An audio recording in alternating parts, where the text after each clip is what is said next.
Benarnya adalah kata para ulama, di bulan puasa itu tempatnya kita riyadhatun nafas. Apa itu riyadhatun nafas? Olahraga jiwa. Jadi bukan tubuh ini aja yang butuh olahraga, ternyata hati kita juga butuh olahraga. Dan olahraga yang paling bagus untuk jiwa ini atau hati kita ini adalah berpuasa.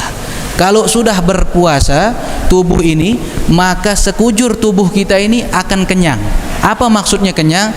Kita punya tangan untuk bergerak melakukan sesuatu yang haram, enggan, lemes badan puasa.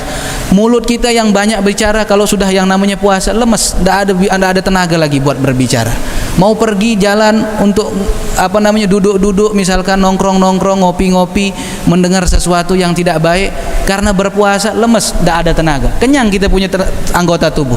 Berbeda kalau perut ini penuh. Kalau perut ini penuh kebalik, semua anggota tubuh kita lapar. Lapar maksudnya apa? Tubuh ingin bergerak, mulut ingin berbicara, kaki ingin cepat-cepat pergi, pengen duduk-duduk ngopi sama teman dan sebagainya. Nah itulah makanya kita dianjurkan di bulan puasa tersebut, biar bisa mendapatkan saumul khusus tersebut, ngurangin daripada yang namanya Bismillahirrahmanirrahim. Allahilladzi farada alaina al-hajja was-siyam wassalatu wassalamu ala sayyidil anam wa ala alihi wa ashabihi baratil kiram. Bapak Ibu jamaah Masjid Al-Amin Karangpanas yang dirahmati Allah Subhanahu wa taala, pertama-tama marilah kita panjatkan puja-puji syukur kita kehadirat Allah Subhanahu wa taala yang alhamdulillah sampai saat ini masih memberikan kita nikmat iman, nikmat Islam, nikmat taufik, diberikan hidayah sama Allah Subhanahu wa taala, bahkan kesehatan dan keafiatan, masih diberikan kesempatan sama Allah Subhanahu wa taala bisa berkumpul di tempat yang insya Allah Allah Subhanahu wa taala senantiasa turunkan rahmatnya. Tak lupa kita haturkan sekuntum salam kepada baginda Nabi besar Muhammad sallallahu alaihi wasallam, karena berkat beliaulah kita bisa merasakan sebaik-baiknya nikmat, yaitu dilahirkan menjadi orang yang beragama Islam. Bapak Ibu jamaah Masjid Al-Amin yang dirahmati Allah Subhanahu wa taala, pada kesempatan malam hari ini kami diperintahkan untuk menggantikan saudara kami yang biasa mengisi kajian mingguan di tempat ini, Ustadz Hasan, kakak kami sendiri yang mungkin para jamaah tidak asing akan wajah kami sendiri, karena saya sendiri pernah mengisi di tempat ini sebanyak mungkin 3 kali menggantikan kakak kami sendiri juga.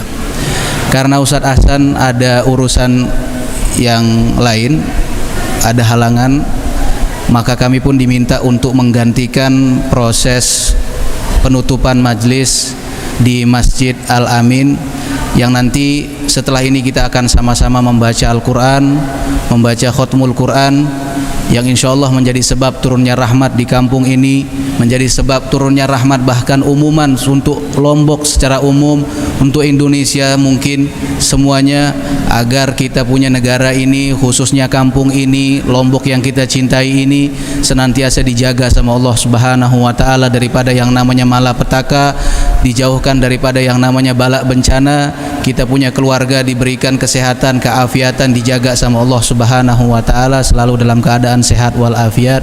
Amin ya rabbal alamin. Bapak Ibu jamaah Masjid Al-Amin yang dirahmati Allah Subhanahu wa taala, insyaallah pada malam hari ini adalah malam penutupan majlis di tahun ini, yang insya Allah nantinya akan dimulai kembali, yang pastinya akan diumumkan nantinya sama petugas masjid.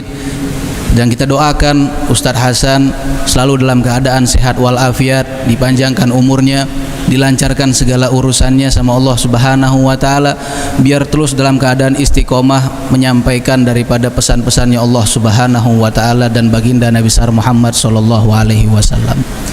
Alhamdulillah kita diberikan kesempatan sama Allah Subhanahu wa taala, digerakkan bisa hadir untuk sama-sama mendengarkan daripada mau'izah, mendengarkan daripada kalam-kalam ilahi, mendengarkan daripada pesan-pesannya baginda Nabi besar Muhammad sallallahu alaihi wasallam.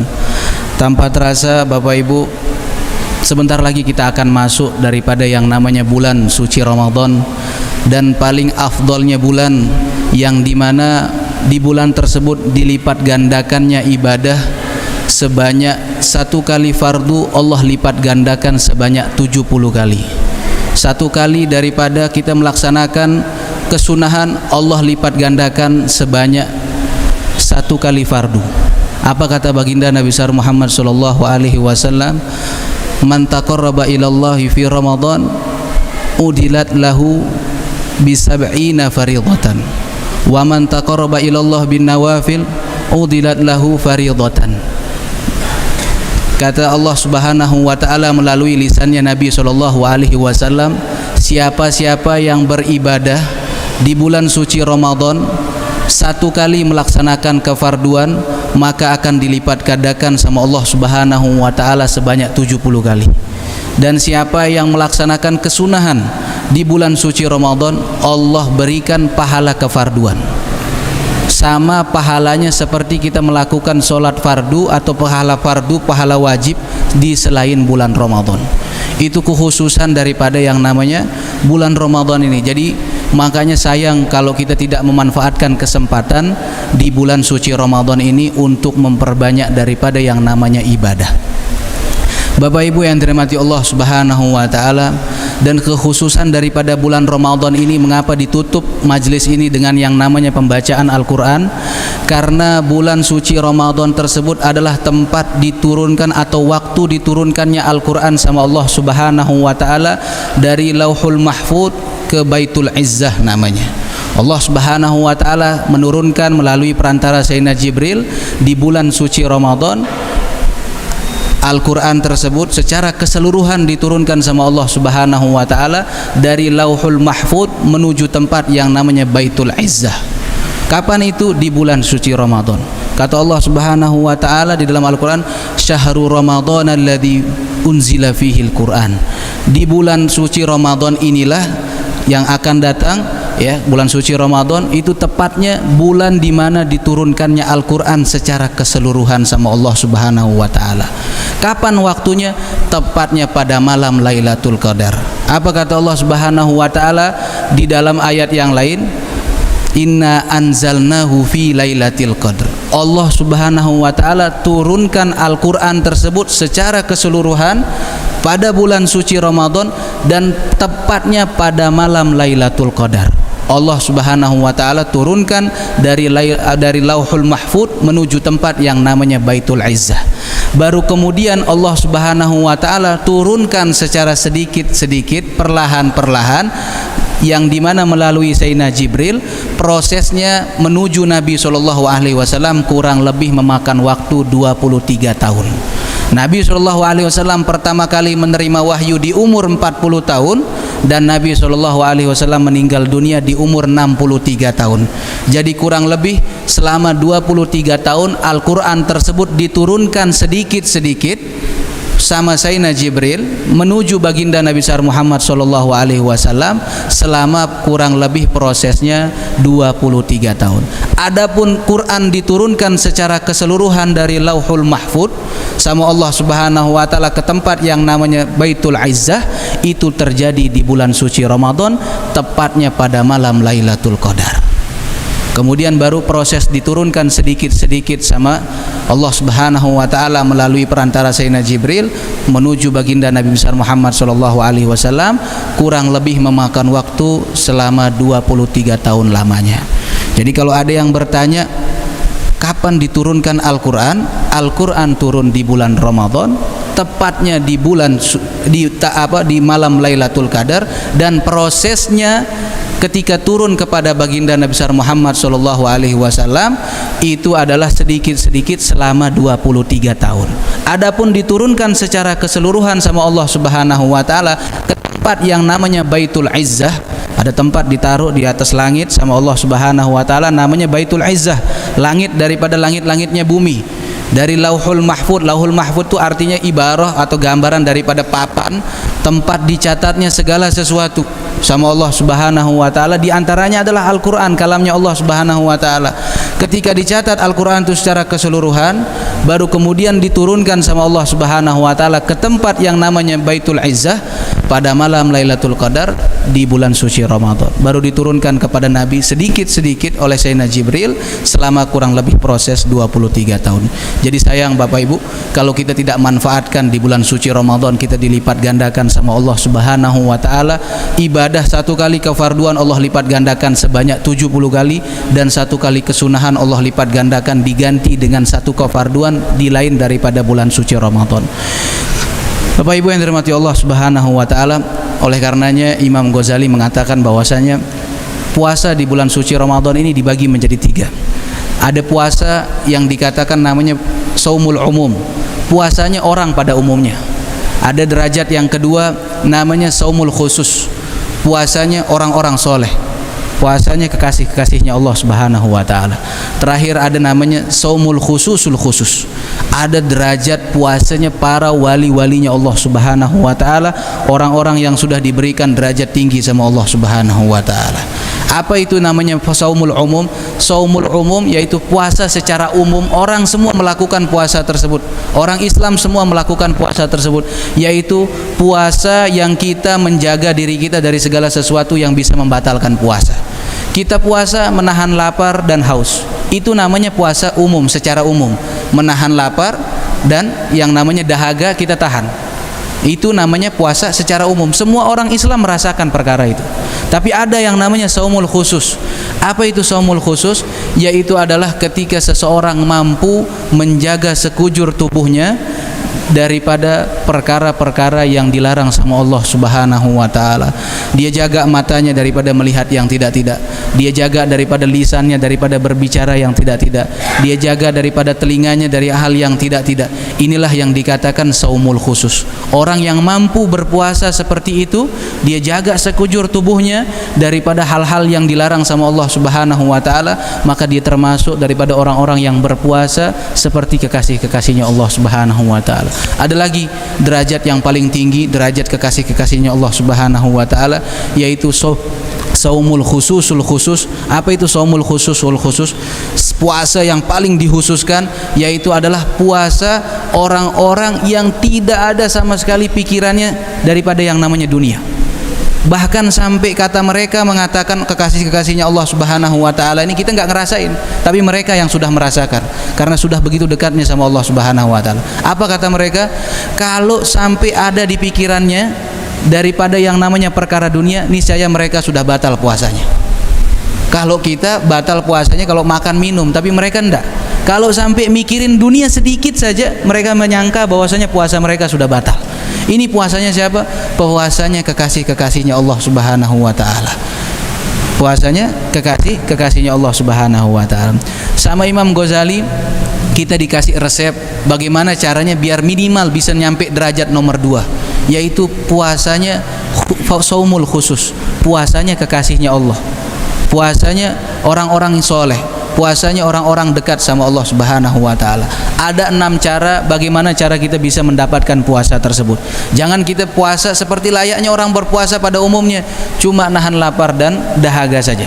Tapi minimal kita naik derajat sedikit, yaitu puasa kekasih-kekasihnya Allah Subhanahu wa taala. Kata Imam Ghazali ada 6 caranya. Yang pertama, kita menjaga daripada yang namanya pandangan. Pertama kali kata Imam Ghazali, jaga pandangan. Karena kata Nabi SAW, yang namanya pandangan ini an-nadhratu sahmun masmumun min sihami syaitan. Katanya pandangan ini adalah senjata atau daripada anak panah yang penuh dengan racun yang dimiliki dengan syaitan. Bagaimana cara syaitan menjerumuskan anak-anak Adam? Pertama kali dia jerumuskan dengan yang namanya pandangan. Kalau sudah namanya pandangan, maka nanti jatuh ke hati. Kalau sudah jatuh ke hati, mulai dia nempel di pikiran. Susah untuk mengeluarkan perkara tersebut. Susah untuk mengeluarkan perkara tersebut. Kalau sudah sesuatu yang dipandang buruk, kemudian nempel di hati seseorang dan terus terulang-ulang di dalam otaknya, maka susah untuk dikeluarkan perkara tersebut. Biar kita bisa mendapatkan puasa khusus, saumul khusus tersebut, yang pertama kiatnya kata Imam Ghazali, kita jaga pandangan kita. Jaga kita punya pandangan, kata Imam Ghazali. Yang kedua, kata Imam Ghazali, caranya kita jaga kita punya mulut daripada perkara-perkara yang tidak diridhoi sama Allah Subhanahu wa taala. Diceritakan ada dua orang perempuan di zamannya baginda Nabi besar Muhammad sallallahu alaihi wasallam yang berjuang berpuasa. Puasa di tanah Arab tersebut, Bapak Ibu, tidak sama dengan puasa di tempat kita. Puasa di tempat kita masih cuacanya adem, cuacanya enak. Di zaman Nabi tidak ada kipas angin, di zaman Nabi tidak ada AC, di zaman Nabi cuacanya sangat panas sekali, sangat panas sekali. Mungkin Bapak Ibu ada yang dianugerahkan sudah pergi umroh dan haji, ya. Itu keadaan di zaman Nabi tidak seperti itu, nggak mewah sekarang, tidak semewah semegah sekarang. Zaman Nabi tidak ada aspal, zaman Nabi tidak ada mobil, zaman Nabi tidak ada pesawat, zaman Nabi semua susah. Air susah, makan susah. Nah, ini ada dua orang perempuan di zaman Nabi pernah berpuasa begitu susah sekali, dalam keadaan yang panas, susah sekali. Akhirnya karena begitu susahnya mereka berpuasa, minta izin sama Nabi pengen buka puasa. Nabi, boleh tidak kami batalin puasa kami? Tidak kuat lagi sudah ini. Sudah tidak kuat lagi. Akhirnya sama Nabi SAW diizinkan untuk berbuka puasa. Dua orang perempuan ini diizinkan buka puasa. Kemudian setelah itu Nabi memerintahkan salah satu sahabatnya untuk mengirimkan sebuah wadah. Sebuah wadah dikirimkan untuk kedua perempuan ini. Apa kata Nabi?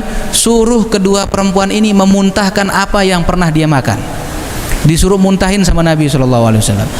Sengaja diperlihatkan kepada sahabat-sahabatnya Nabi SAW. Ketika mereka atau kedua perempuan ini dimuntahkan apa yang dia makan, ternyata yang keluar segumpal daging dan darah. Bingung para sahabat, tadinya dia makan sesuatu yang halal, kenapa yang keluar adalah daging dan darah? Kata Nabi SAW, ketahuilah dua orang ini dia berpuasa dengan puasanya Allah Subhanahu wa taala, namun berbuka dengan sesuatu yang tidak halal. Yaitu apa? Dia banyak menggunjing orang lain ketika berpuasa. Dia menggunjing orang lain, dia ngomongin orang lain, sampai-sampai ketika dia mengeluarkan sesuatu yang ada di dalam mulutnya atau yang ada di dalam perutnya, ternyata yang keluar segumpal daging dan darah. Nah, ini sebenarnya nasihat dari Nabi SAW agar kita bisa menjaga lisan kita ketika kita berpuasa, menjalani puasa daripada ibadahnya Allah Subhanahu wa taala. Kemudian kata Imam Ghazali, yang ketiga, biar kita bisa mendapatkan puasa saumul khusus tersebut, kita menjaga telinga kita dari mendengar sesuatu yang tidak baik, ya, mendengar perkataan-perkataan yang tidak baik. Ganti sudah. Biasanya misalkan suka scroll Instagram, lihat-lihat Facebook mungkin, atau buka-buka YouTube yang biasa, misal kita suka setel lagu dangdut misal, ya kan, atau nonton film-film lawak. Ganti sekarang banyak channel-channel ceramah, kajian-kajian ustadz di TV. Kita ganti. Ramadan setel itu sudah. Ya, pagi-pagi buka TV, setelah selesai sholat subuh ada kajian subuh dari ustadz-ustadz yang ada di TV. Jangan lagi kita setel film-film yang tidak baik, kita ganti, dengerin sesuatu yang baik agar kita bisa mendapatkan saumul khusus yang dikatakan Imam Ghazali ini. Kemudian yang keempat, agar kita bisa mendapatkan saumul khusus ini, katanya Imam Ghazali, adalah menjaga seluruh daripada bagian kujur tubuh kita yang lain, daripada kaki kita, tangan kita, kemudian tubuh kita, perut kita, agar masuk daripada sesuatu yang halal, jangan melakukan sesuatu yang haram, kata Imam Ghazali. Jauhkan daripada perkara tersebut. Kita jauhkan daripada perkara-perkara tersebut. Usahakan makan yang halal. Bahkan sampai dikatakan sama ulama, ketika kita berpuasa ada dua yang harus kita lihat.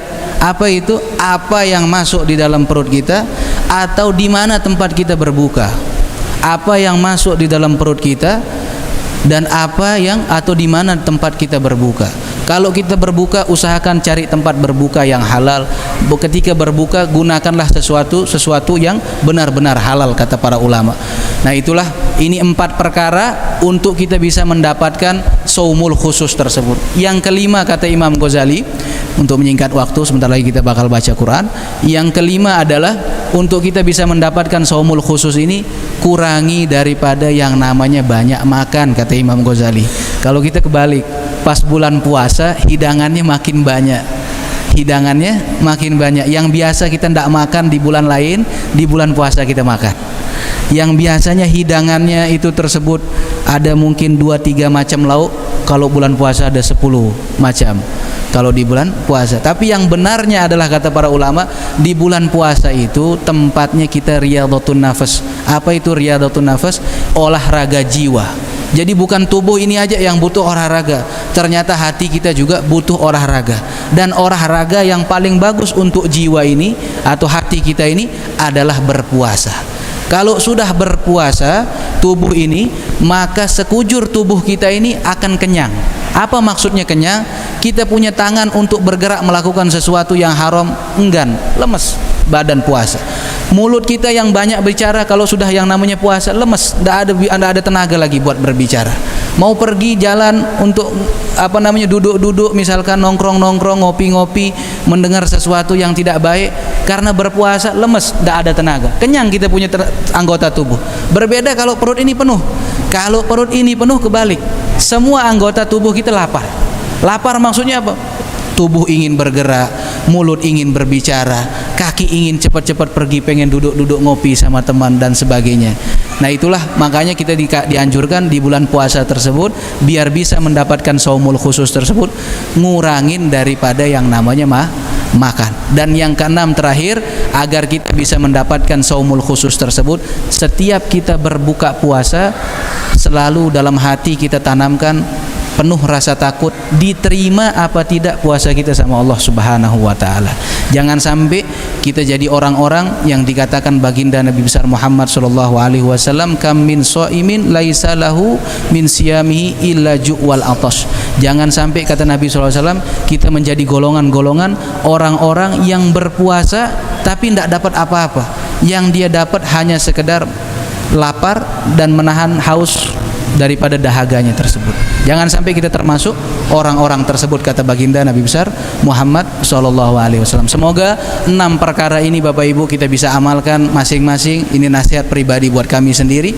Nasihatnya Imam Ghazali ini biar kita jangan hanya sekedar puasa seperti layaknya orang-orang saja yang hanya sekedar menahan lapar dan menahan daripada dahaga. Minimal kita bisa naik 1 derajat, bisa dapat saumul khusus, puasanya kekasih-kekasihnya Allah Subhanahu wa taala dengan cara melakukan 6 perkara ini. Menjaga daripada pandangan, menjaga daripada yang namanya pendengaran, menjaga daripada yang namanya kita punya lidah, menjaga sekujur tubuh kita daripada perkara yang haram, mengurangi daripada yang namanya memperbanyak makan. Kemudian yang keenam, selalu mengingat di dalam hati setiap kita buka puasa penuh rasa takut tidak diterima sama Allah Subhanahu wa taala amal daripada ibadah kita.